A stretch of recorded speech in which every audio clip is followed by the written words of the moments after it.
Hello YouTubers, I'm returning from a nice weekend out and obviously the weather gets like this and I don't have my rain gear with me. I tried to target the time when the rain stops, but as soon as I started riding it started raining again, so what you gonna do? At least it's like 12 or 13 degrees, so not the coldest weather, but it would be nice if it would stop raining. Anyway, that's not the point of this video. Today I want to talk about the lens. There was a rain. I want to talk about a little something I've been working on over the winter. Not the Riga moped that I haven't been advancing with. Unfortunately, I haven't had the time, but I will. But this bike I'm riding right now, my dear old friend, younger than me, but I was trying to find out more about my bike. More precisely, I was interested in the first registration date, because basically my bike is a young timer already. It's over 25 years old, and I was curious what is the exact date of registration. And how can I find that out? So my first approach was to write to Honda. I did some digging. Honda North America does not have any valid email addresses publicly up, and they're not very helpful over the phone, unfortunately. Plus there's a huge time difference. Well, I can't say they're not helpful over the phone, but probably the, customer service just can't help or can't access this kind of data.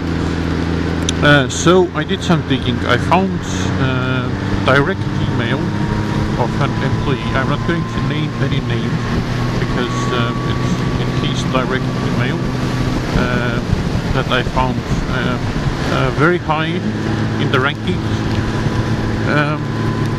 and he was very helpful. Regardless of his high position, he took the time to find out information that he could. Unfortunately, he could not find the information I was looking for, but absolutely brilliant guy, a pleasant communication with him. We exchanged a couple of emails back and forth while he was trying to find out the information. The thing is that they have destroyed the evidence, so to say. The plant where the bike was manufactured was shut down some years ago, and because the bike is so old, they really don't have records, so precise records left. And they weren't able to get the information that I was looking for, but they tried, they really did. And then I tried a different approach.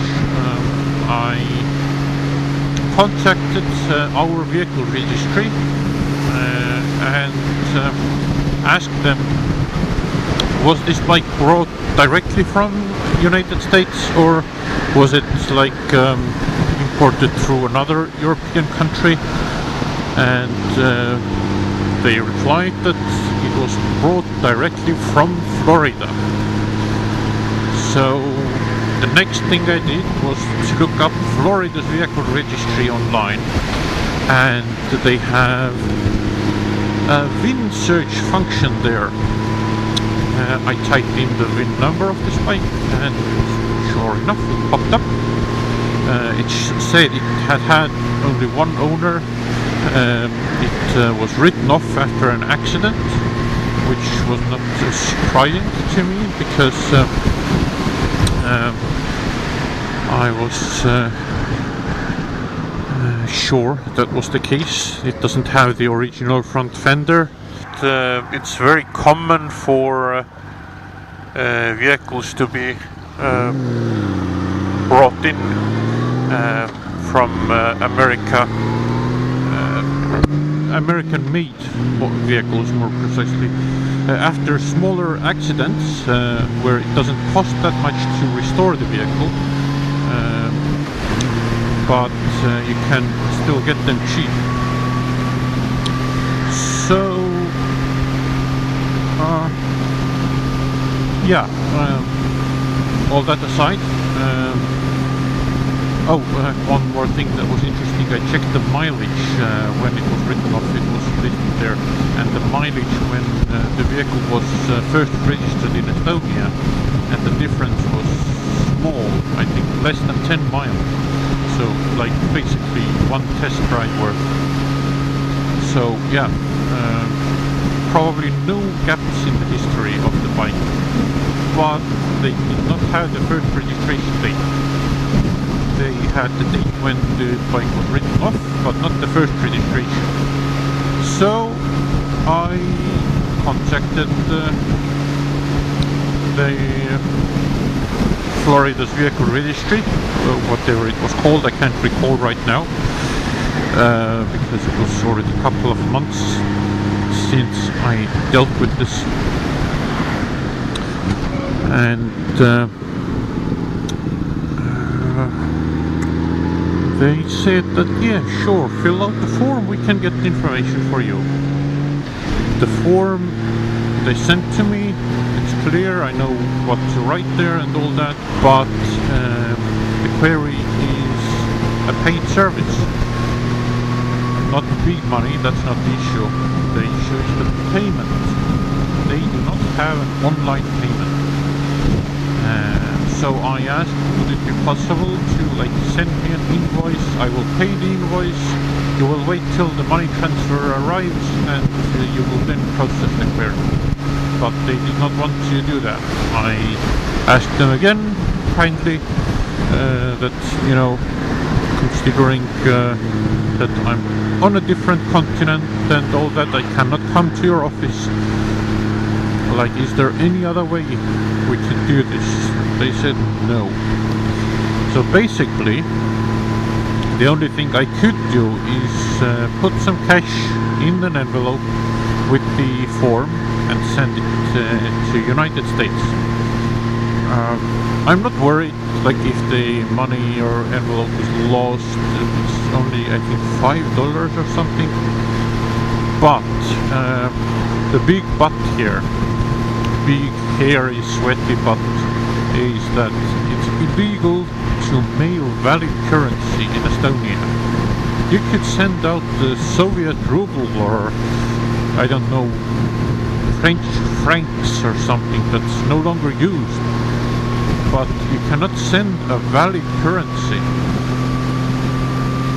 So what can I do? Does any of you have some good ideas? How should I proceed? Should I take the risk and mail the money? Is it legal in US to mail money? Yeah, let me know in the comments. Thanks for watching, and until next time.